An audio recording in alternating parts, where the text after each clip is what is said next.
Bonsoir, Moscou, Milan, Dreux, Sarcelles, Saint-Malo. Voilà le tour du monde et de France que nous vous proposerons dans ce journal. Moscou, parce que le président russe Boris Yeltsin est en grande difficulté.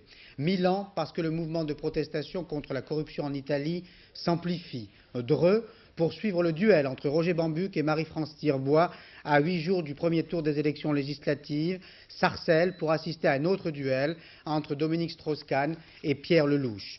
Mais nous nous arrêterons d'abord à Srebrenica, en Bosnie-Orientale, où le général français Philippe Morillon s'y trouve toujours. Nous pensions qu'il était retenu par la population musulmane de la ville. Les premières indications allaient dans ce sens. Or, le général Morillon aurait affirmé cet après-midi avoir décidé de rester de son plein gré pour protéger précisément les habitants. François Cornet. India. Cette voix captée cet après-midi à Zagreb par ce radioamateur est analysée au quartier général de la Fort Pronu dans la capitale croate par des spécialistes militaires des écoutes. Elle est actuellement traitée et son authenticité est en cours d'évaluation.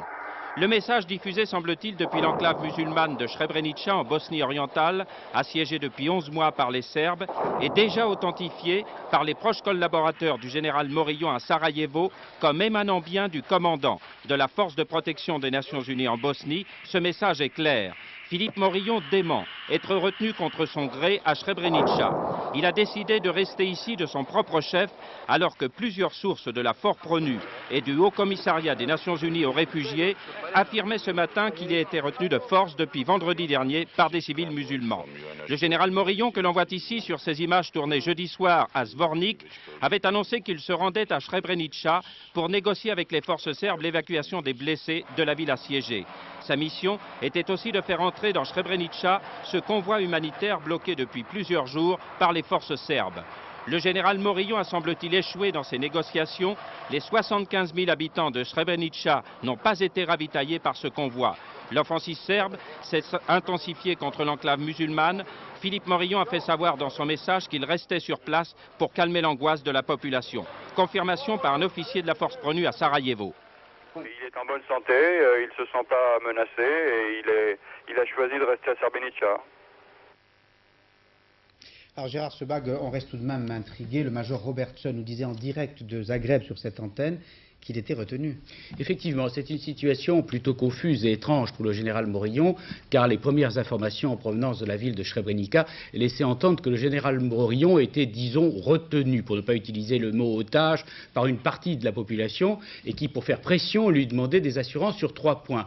Premièrement, un cessez-le-feu, deuxièmement, laisser sur place des observateurs des Nations Unies, et troisièmement, la poursuite des parachutages de vivres et de médicaments. Empêché de quitter la ville, le général Morillon aurait fait contre mauvaise fortune bon cœur, ce sont les mots utilisés par un diplomate occidental que nous avons joint au téléphone tout à l'heure, et il aurait donc décidé de rester et de tenter à Srebrenica l'impossible, c'est-à-dire continuer à négocier entre les miliciens serbes et les autorités de la ville, ce qui n'a pas été réussi ailleurs, faire lever le siège de la ville. Ce qui est certain, c'est que ce dernier développement de la situation en Bosnie est un coup dur porté à la crédibilité et à l'efficacité des Nations Unies. Crédibilité, car effectivement, il est très difficile de passer ainsi, de traverser une ville affamée et d'en partir sans résultat, en laissant derrière des blessés, des femmes et des enfants. Et coup dur à l'efficacité aussi, car les forces des Nations Unies dans l'ex-Yougoslavie sont à nouveau dans une impasse dont le général Morillon aura sans doute bien du mal à se sortir. Et c'est vrai, Gérard, la situation dans laquelle se trouve le général Morillon traduit d'une manière spectaculaire les difficultés des 14 000 casques bleus dans l'ex-Yougoslavie. Ils sont, depuis le début de ce conflit, pris entre deux feux. 12 Français ont été tués et l'entêtement des milices ou des armées qui s'entredéchirent est tel que ces soldats de la paix éprouvent un sentiment d'impuissance. Dorothée Oliéric. Leur mission officielle, maintenir la paix. En fait, les casques bleus tentent surtout de maintenir le cessez-le-feu quand celui-ci est accepté par les parties au conflit. Dans l'ex-Yougoslavie, l'aspect humanitaire du rôle des casques bleus est également fondamental. Ils vont aux 4 coins du pays apporter vivres et médicaments aux populations isolées par la guerre. Aujourd'hui en Bosnie-Orientale, à Srebrenica ou hier à Gorazde, et bien souvent l'échec à cause de l'obstruction des milices serbes. Convoi de l'ONU bloqué, mais aussi convoi de l'ONU attaqué. Le 8 janvier dernier, c'est le rôle même des casques bleus qui est remis en cause quand le vice-premier ministre bosniaque se fait tuer à l'intérieur même d'un véhicule blindé des Nations Unies. Ce jour-là, c'est un peu de déshonneur pour les soldats de la paix, mais les casques bleus ont fait de leur mieux. C'est le système lui-même des forces de maintien de la paix qui est en faillite. Au mieux, les soldats de la paix constituent une force d'interposition, mais le plus souvent, ils restent de simples témoins. Le Conseil de sécurité des Nations Unies demande l'ouverture des camps de détention. La plupart restent fermés et l'ONU impuissante. Autre exemple, la purification ethnique. Là encore, les casques bleus observent, font un rapport et bien souvent sont révoltés par tout ce qu'ils voient. Mais leur mission ne leur permet pas d'aller plus loin.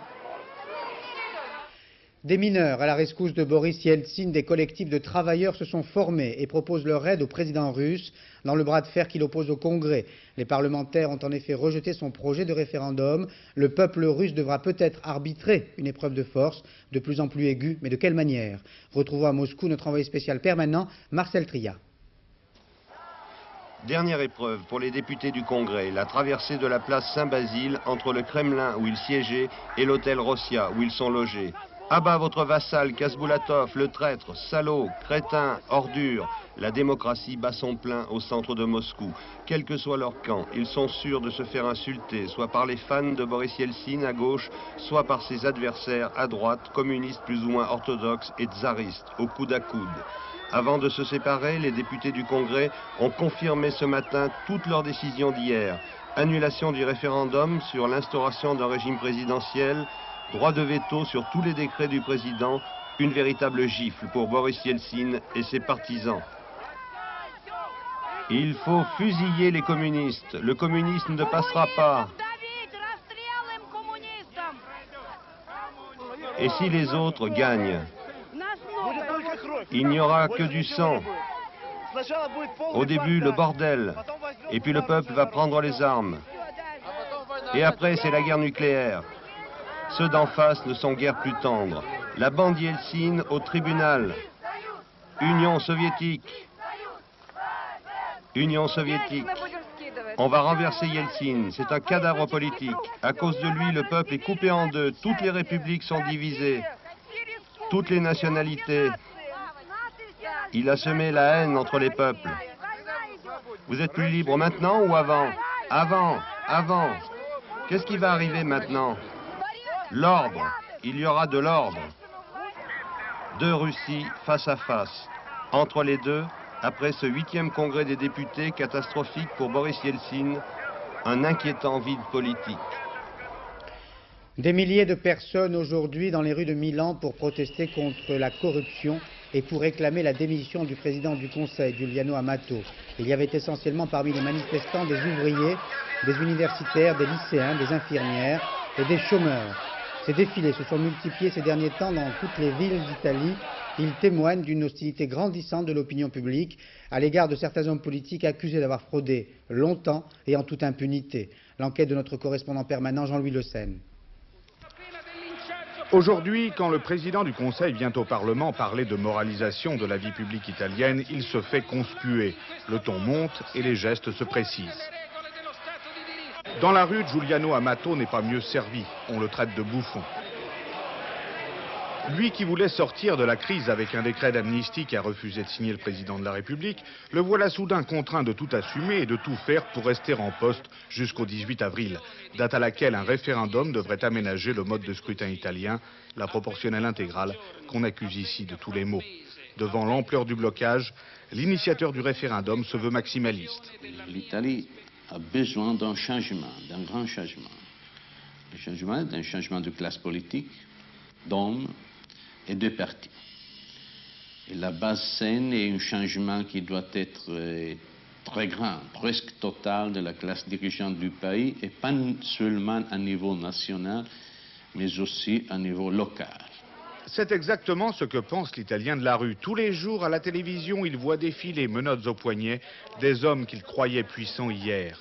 Et cela dure maintenant depuis 14 mois, depuis le début de l'enquête lancée par les magistrats de Milan et surnommée Mani Pulite, main propre. 1000 arrestations, une quarantaine de demandes de levée d'immunité parlementaire, 7 suicides et des entreprises phares du pays dans le collimateur des juges. Fiat, puis l'Eni, le groupe pétrochimique numéro 1 en Italie. Alors, les Italiens, toujours à l'heure, deviennent désabusés. Moi, je changerais tous ceux qui sont au gouvernement. Ce serait peut-être pire parce que eux, ils ont déjà mangé. Les prochains, ils sont encore à jeun. L'Italie est un pays médiéval qui lève l'impôt, la gabelle, mais qui n'offre que ce genre de service. D'abord, ils doivent rendre le fric. Et après, tous virer. Quand les étudiants descendront dans la rue, le peuple sera derrière eux. Nous, à notre époque, on l'a fait. Aujourd'hui, ce sont les jeunes qui doivent prendre la relève. Qu'est-ce qui se passera alors? La révolution, j'espère. Dans ce climat de suspicion générale, les humoristes ont le beau rôle. Lorsque l'un d'eux affirme « nous sommes tous en liberté provisoire », les téléspectateurs éclatent de rire. Sauf l'entrepreneur de travaux publics, l'administrateur de société et l'homme politique. Eux, ils savent très bien qu'ils peuvent effectivement, dès demain, se retrouver derrière les barreaux. En France, la campagne électorale ne provoque pas autant de fracas, du moins au plan national. Les Français semblent presque indifférents, peut-être parce qu'ils ont fait leur choix. Un nouveau sondage réalisé par l'IFOP pour le journal du dimanche, qui le publiera demain, confirme la tendance observée depuis plusieurs semaines. Le RPR et l'UDF obtiendraient toujours la majorité.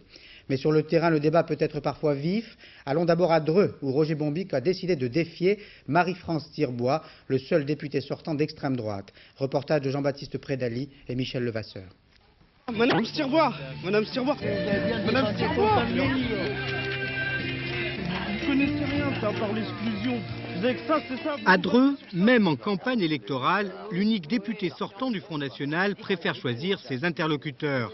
L'enjeu, 10 ans après l'entrée de l'extrême droite au conseil municipal, 3 ans après une élection lors d'une partielle, prouver son enracinement. Aujourd'hui, Marie-France Tirbois parle moins d'immigration et davantage de politique. Ce qui est important, c'est que les gens comprennent qu'un député RPR ou PS2+, ça ne servira pas à grand-chose, alors qu'un député Front National, ça servira au moins à faire respecter au RPR, à l'UDF, ce qu'ils ont promis en période électorale. Face à Marie-France Tirbois, 10 candidats dont Roger Bombic, l'ancien secrétaire d'État au sport, tente de s'implanter à Dreux avec le PS, dont il n'est pas membre. Une course au suffrage avec un leitmotiv, Dreux reste un symbole. Si le malheur fait que le Front National garde son siège, cela veut dire qu'il y aura eu un ancrage définitif dans cette ville. Cela voudra dire que les Drouais acceptent toutes les thèses d'exclusion du Front National. Gérard Hamel, le candidat de l'UPF, compte profiter du duel médiatique Tirbois-Bombic avec un souci, faire oublier l'alliance RPR-Front National de 83. Madame Tirbois, pour moi, c'est un adversaire qui est un peu particulier, puisque la politique qu'elle représente ici sur le terrain représente la politique de l'exclusion, de l'intolérance, et ça, c'est pas supportable. Comme Gérard Hamel, François Fillon, le candidat des Verts, pourrait aussi retrouver Marie-France Tirbois au deuxième tour. À Dreux, le Front National tient encore son bastion, mais il est menacé. Le débat sur l'immigration prend une réelle densité quand parviennent à cohabiter dans une même cité 80 ethnies différentes. Et cette cité s'appelle Sarcelles, près de Paris, où les deux principaux candidats, le socialiste Dominique Strauss-Kahn et le chiracien Pierre Lelouch, tentent de trouver un langage compris par ces 80 minorités. Reportage de Nathalie Saint-Cric et Éric Delagneau. Salut les jeunes. Bonjour. Bonjour madame, Pierre Lelouch, candidat de l'opposition législative. Bonjour monsieur. Ça va? Vous paraissez beaucoup plus jeune que votre photo. Voilà, à bientôt Barbara. Ils s'affrontent par marché interposé. Les deux ont le contact facile, un style charmeur. Pierre Lelouch, le très proche conseiller de Jacques Chirac. Dominique Strauss-Kahn, le ministre de Pierre Bérégovoy. Mais regardez, vous voyez comment il faut se promener? Hein? Bientôt, il va falloir acheter des bergers allemands. Et vous aussi, madame, vous avez peur en permanence? Comment ça marche là? Pas trop de fauche? L'insécurité à Sarcelles, un des thèmes principaux de Pierre Lelouch. Et dans ce fief de gauche, qui avait voté à 60% socialiste aux dernières législatives, le candidat RPR met en avant ses origines modestes, quand le ministre socialiste dénonce, lui, le parachutage d'un homme de Chirac. Moi, à la différence de mon adversaire socialiste, je ne sors ni de Neuilly, ni de Monaco. J'en sors, si j'ose dire. Moi, ça fait 6 ans que je suis là. Je ne suis plus vraiment parachuté. En revanche, s'il y en a qui sont parachutés, c'est ceux qui sont arrivés hier et qui disent d'ailleurs ingénument dans les journaux « Oh là là, la banlieue, c'est terrible, faut que je fasse venir mes amis pour qu'ils regardent comment c'est. » Gauche contre droite, de fortes personnalités, mais il y a les autres. La candidate écologiste qui mord sur l'électorat socialiste, le Parti communiste fortement implanté, le Front National qui joue aussi sur le registre sécuritaire et enfin un candidat UDF, car à l'UDF on n'a pas apprécié la candidature du RPR Lelouch. La méthode RPR est une méthode un peu impérialiste et je crois qu'effectivement, ce n'est pas le moment de laisser, alors que l'opinion nous est très grandement favorable, ce n'est pas le moment de laisser simplement à un parti le soin de représenter les habitants de cette circonscription. Une primaire à droite, une campagne au couteau entre RPR et socialistes, Sarcelles soudainement convoité par les politiques, les Sarcellois n'en sont pas revenus. J'ai fait allusion tout à l'heure à l'indifférence des Français. Elle coïncide avec le silence des intellectuels qui s'intéressent davantage à la Bosnie qu'à notre vie politique, ou plutôt qui s'expriment davantage sur la Bosnie que sur la campagne électorale. On écoutera donc avec intérêt demain à l'heure de vérité Elisabeth Badinter, philosophe, auteur de livres remarqués comme XY de l'identité masculine. Marc Maisonneuve et Claude Barnier l'ont rencontré. Maître de conférence à Polytechnique, Elisabeth Badinter dynamite les évidences avec la rigueur des philosophes. Depuis son premier livre où elle gomme le cliché de l'instinct maternel, à XY où elle donne sa définition de l'homme, elle n'emploie pas un discours convenu. Si aujourd'hui il n'y a plus de débat d'idées, si nous sommes assez secs sur le débat d'idées, c'est en grande partie parce que depuis plus de 10 ans, je dirais presque depuis 15 ans, j'entends tous les hommes politiques se gausser avec le terme de pragmatisme. Soyons pragmatiques, soyons concrets.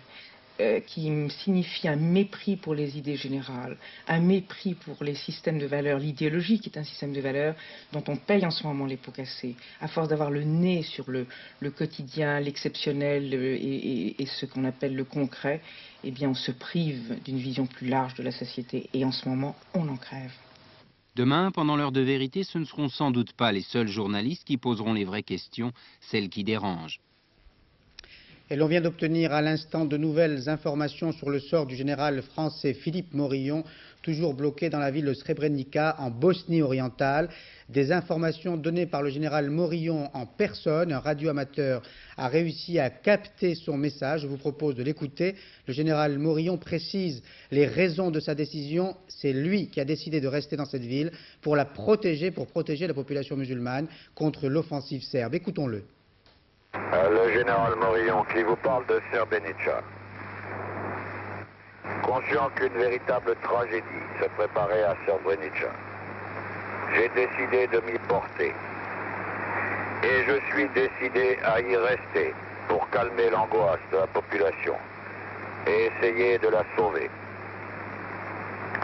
Je demande la cessation immédiate de l'offensive serbe, ainsi qu'il m'avait été promis à Palais. L'observation absolue et immédiate des cessez-le-feu agréés. Le déploiement permanent d'observateurs des Nations Unies partout où cela sera nécessaire. L'ouverture d'un corridor routier, Srebrenica, Bratunac, Konjević-Polje, Zvornik, que les sapeurs de la Force Pronu pourront contribuer à remettre aisément en état. L'acheminement des convois d'aide humanitaire bloqués à Zvornik. Il en va de la survie de milliers de réfugiés, dont certains n'ont rien mangé depuis 5 jours. Les femmes des marins-pêcheurs ne veulent pas les voir rester sur le quai. Elles demandent aux autorités de prendre très au sérieux la dégradation de leurs conditions de travail et de vie, et elles le demandent avec force. Allons à Saint-Malo avec Frédéric Rota et Hervé Pozzo.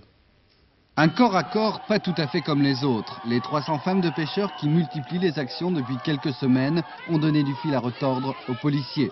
Elles étaient là pour demander l'exonération totale des charges sociales qui pèsent lourd dans les filets des patrons de bateaux de pêche. Charges sociales contre charges de CRS.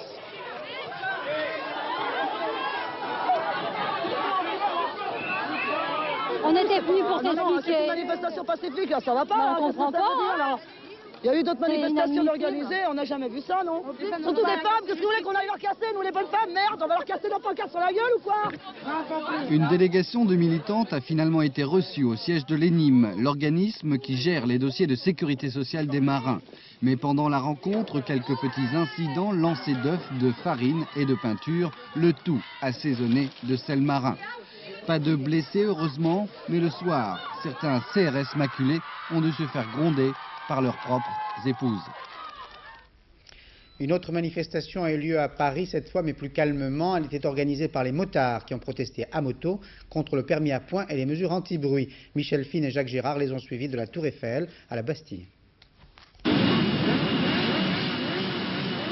Cet après-midi, les motards étaient en colère et avaient décidé de le faire savoir. Résultat, quelques embouteillages et beaucoup de bruit.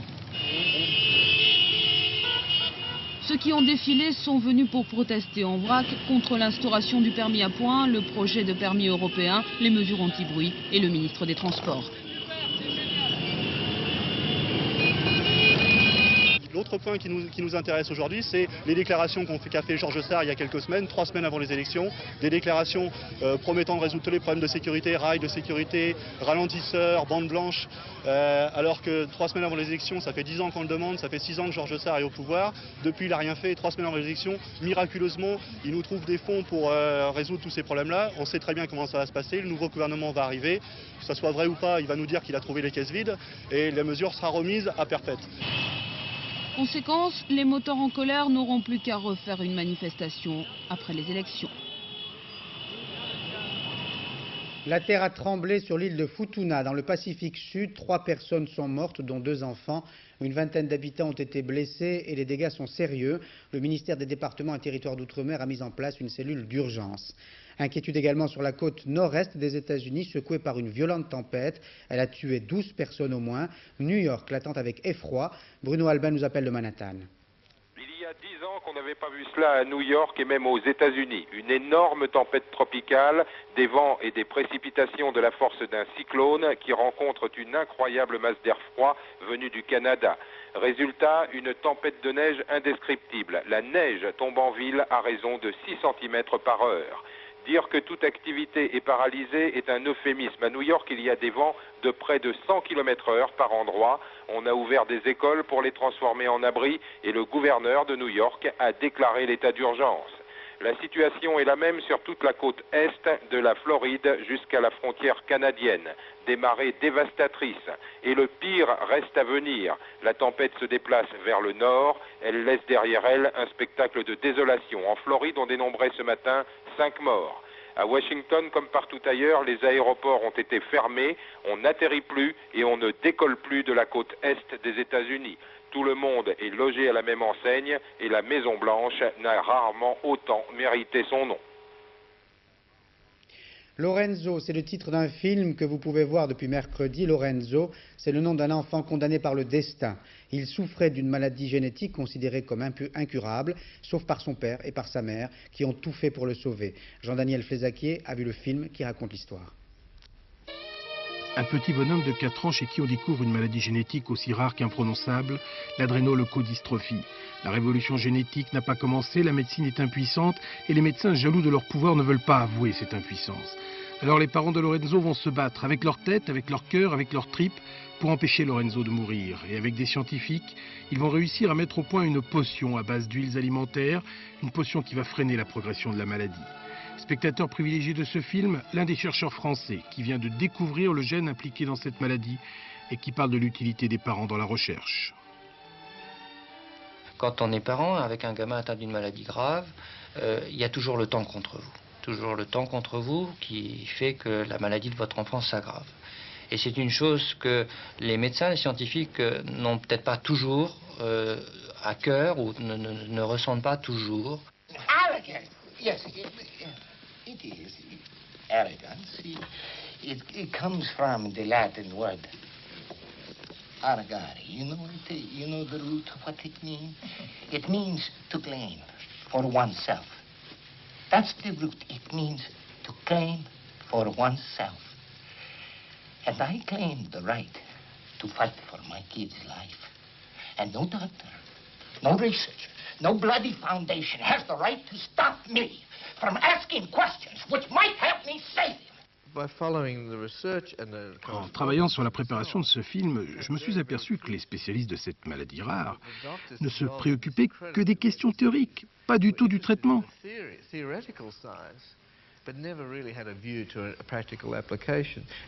Il a fallu que Léodoné et d'autres parents, qui étaient hautement motivés par la survie de leur enfant, viennent les pousser et les stimuler pour qu'ils se mettent à faire des choses concrètes, c'est-à-dire penser au traitement. Film fort, impitoyable, parfois à la limite du règlement de compte, Lorenzo est une œuvre sur l'espoir, mais c'est une œuvre hollywoodienne qui n'a pas toujours la rigueur d'un travail scientifique et qui ne doit surtout pas susciter de faux espoirs. Une médaille pour Surya Bonaly au championnat du monde de patinage artistique à Prague, mais en argent. L'or est allé à une jeune Ukrainienne de 15 ans, Oksana Bayul. Alain Escoubet.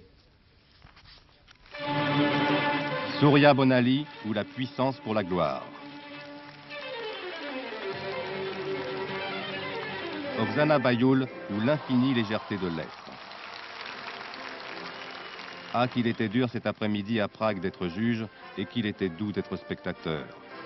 Elle n'a que 16 ans et personne ne la croyait capable de tenir techniquement jusqu'au bout de son programme. Et pourtant...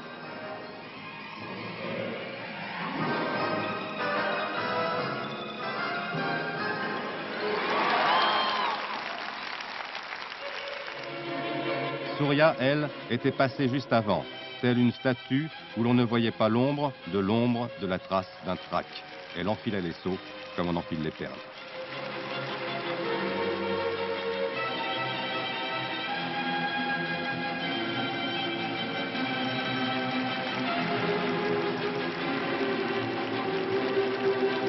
Seulement, la mémoire est tenace et pour ceux qui ont toujours estimé qu'elle n'avait pas de grâce, le verdict n'a pas changé.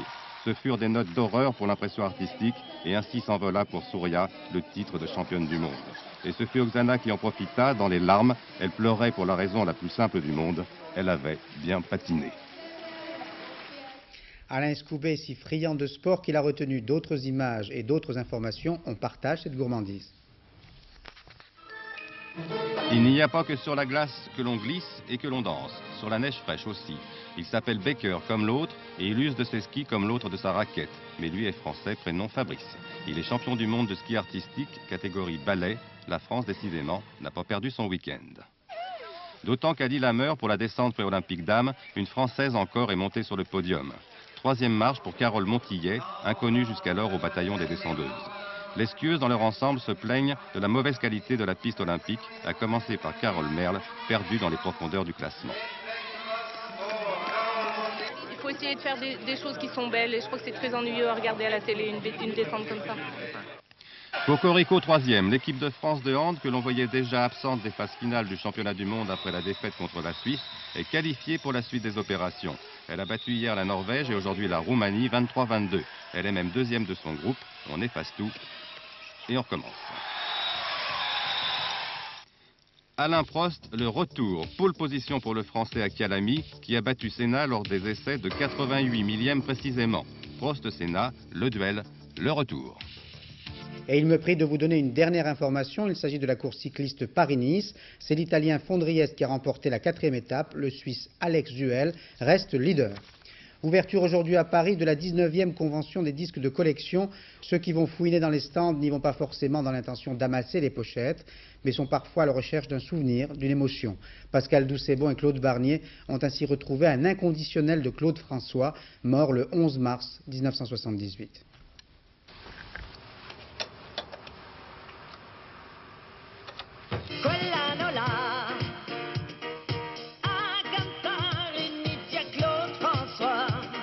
J'ai l'impression de le connaître en fait. Je l'ai vu une fois sur scène, j'avais 6 ans, mais c'est comme si je le connaissais. Dans un coin de sa tête, il n'a jamais vraiment cru à la mort de Claude François. Il accepte qu'on le qualifie de fan, mais surtout pas de groupie. Christophe Daniel n'a rien à voir avec les clones plus ou moins hystériques qui hantent les tombes des idoles défuntes. Il n'avait que 8 ans à la mort de Clo-Clo, mais une sorte de passion tranquille et besogneuse l'a poussé à accumuler, à collectionner tout ce qui touche à son idole. Collectionner, mais pas fantasmer. Je suis contre le mot fétichisme déjà, je déteste ça. Et je pense pas l'être. Parce que fétichisme, c'est vraiment garder des choses malsaines. Mais non, en ce qui me concerne, c'est vraiment une collection, quoi. La collection, c'est important, c'est ça. Il n'y a pas d'autre mot. Ce qu'il affectionne surtout, ce sont les versions en langue étrangère des tubes de Clo-Clo. Il est presque incollable sur son œuvre et son histoire. Par exemple, il ne lui a fallu qu'une seconde pour reconnaître cette chemise que Claude François portait pour chanter Le Mal-Aimé en 1974. Christophe écoute aussi des tubes d'aujourd'hui, mais s'il affirme ne pas être passéiste, il ne se refuse jamais un moment de rêve. Je ne vis pas dans le passé, je vis avec mon temps, mais j'adorerais qu'une machine à remonter le temps puisse exister réellement. Ce serait génial, comme ça on pourrait éviter qu'il meure déjà, et puis on pourrait tout refaire, quoi. À 23 ans, Christophe est certainement le plus jeune collectionneur de disques de Clo-Clo. Combien de temps continuera-t-il à l'appeler Claude? Il ne le sait pas lui-même. Sa passion ne l'a pas empêché de grandir, mais à coup sûr, elle lui évitera, pour un petit moment, de vieillir.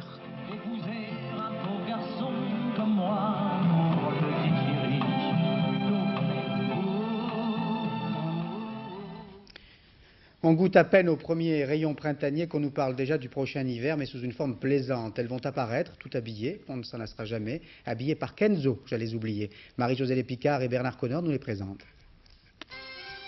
Le plus parisien des créateurs japonais, Kenzo, établi en France toute l'année longue depuis plus de 20 ans, eh bien, Kenzo retourne aux sources en cette année de crise. Il veut nous séduire avec le patrimoine japonais. Larges habits drapés sur les hanches et la taille, pour maintenir croisés des pyjamas souples. Mélange de motifs imprimés, géométriques et fleuris, couleurs sobres et couleurs fraîches.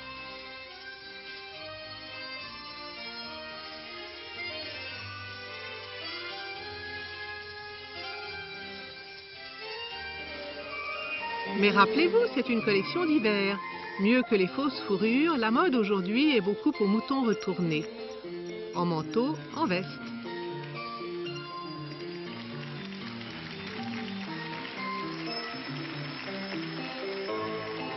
Tailleur fleuri pour les jours froids. Avec les nymphéas de Claude Monet, le japonais francisé devient japonisant avec beaucoup d'humour.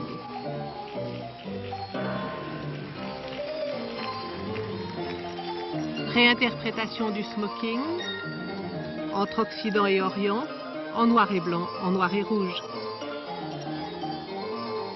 En voyant ces collections, toujours gaies, toujours imaginatives, on comprend le succès constant de Kenzo. Et l'on tient pour conclure à saluer la naissance d'un gros bébé à Antibes. On l'a appris aujourd'hui seulement. Le bébé se porte bien, la maman aussi, elle s'appelle Sharkane. Le papa s'appelle Kim. C'est un très gros bébé, vous allez le voir. Il pèse 120 kilos et il mesure 2,10 m. Il serait tout à fait risqué d'aller l'embrasser de trop près ou d'aller le cajoler. C'est un bébé orque. C'est la première naissance en Europe d'un tel bébé. Ça s'est passé il y a quelques jours au Marineland d'Antibes.